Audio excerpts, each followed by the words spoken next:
వార్షికోత్సవంలో కూడా కొంత ఇవ్వాలి అనే అభిప్రాయంలో ఇక్కడికి మొదటి నుంచి మధువర్క ప్రకృతి దక్షిణ పర్యంతం సుమారు ఒక 155 గ్రాముల బంగారం దాటింది. మొత్తం అంతా అందరికీ ఇవ్వబడేది.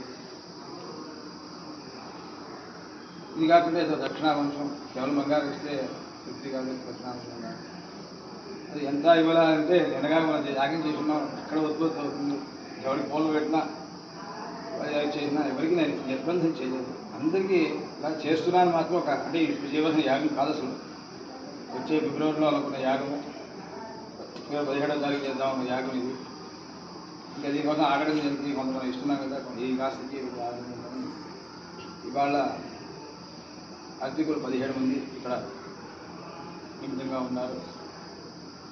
వారికి మధువర్కం నాడు 1 గ్రాము బంగారం ఇవ్వడం జరిగింది. ఇప్పుడు అందరికీ 4 గ్రాముల బంగారం తరఫున ఇక్కడ దక్షిణాదానం చేయబోతున్నాము. ఇది కాకుండా రోజులు 10,000 రూపాయల తరఫున 60,000 రూపాయలు ఒక కుటుంబాన్ని ఆశీర్వదించి నాకు కోరిక ఏమిటి అంటే ఇంకా ఇవాళ ఈ శుక్రవారం అదే అనుకుంటున్నాం. నిన్న శుక్రవారం అయింది. ఈ శుక్రవారం నాటికి ఆ కాశీలో నివాసం చేయాలి, అక్కడ ఉండాలి. ఎక్కడున్నాయి ఫోన్లు, వాట్సాప్ చూసుకోవడం అన్నీ జరుగుతూనే ఉన్నాయి. వాళ్ళ దగ్గర ఉంటే పిల్లలు హైదరాబాద్లో నా పక్కన ఉండే ఎక్కడో అన్నీ ఉన్నాయి కాబట్టి కాశీవాసం చేసేది, ఆశీర్వాదం చేసి ఎంతోమంది యజమానులు స్వచ్ఛందంగా సత్యస్వామి ఏం చేశాడు అంటే అది చేస్తారు, అది ఖర్చు పెడతారనే అభిప్రాయంలో నేను పత్రికలో రూపాయలు ఖర్చు పెట్టలేదు. నేనే తయారు చేసుకుని ఆ పత్రికని అందరి వాట్సాప్ పంపిస్తే వాళ్ళ శక్తి అనుసారం వారికి అందరూ స్పందించకపోయినా కొంతమంది స్పందించారు. కాబట్టి ఈ దక్షిణాదానం నేను ప్రకటించబోతున్నాను. ఇంకా సంవత్సరాత్మల్లో వాళ్ళ ఉపగాథ విషయం చెప్పాలి అంటే ఏకంలోనే ఎంతగా ఉపయోగం చూడ మా పౌండ్రికల్లో కూడా ఇంతమంది లేవు, 4-3 ఉన్నారు.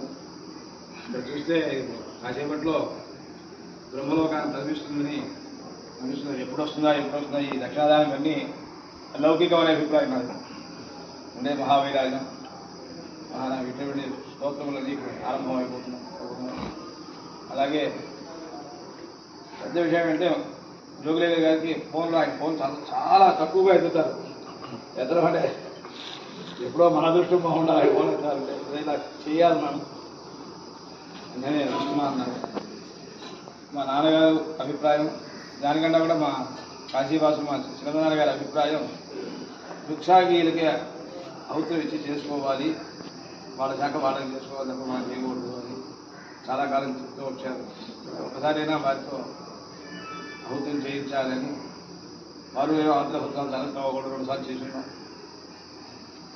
ఆ పరిచయం మీద ఆ వాత్సల్యం మీద ఈ మధ్యన చదువుకోకుండా వెళ్తూ ఉండడం వారితో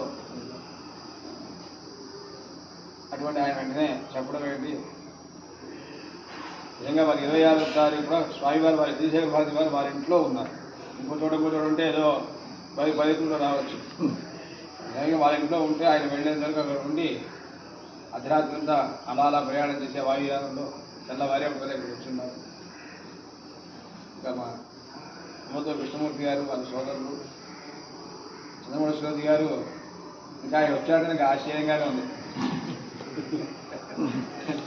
ఆయన వచ్చారంటే ఏదో ఆశ్చర్యంగా ఉంది. ఆయన పౌండ్రి గారు 1 రోజు 2 రోజులు వచ్చి హడావిడిగా వచ్చి ఈ పేటలు ఆ పేటలు వెళ్ళిపోయిన వాడు ఇంత స్థితంగా అంతమంది పాఠశాల చూస్తే ఆ పాఠశాల చూస్తే ఇంకా బయటికి రావాలనిపిస్తుంది. అందువల్ల విద్యార్థులు పెద్ద వ్యవస్థలో ఉన్న వ్యక్తి ఆయన ఇలా కూర్చున్నారు అంటే కేవలం నా మీద పడే వాత్సల్యం. ఆ తర్వాత మా అన్నయ్య గారిపై సీతారామయ్య వారి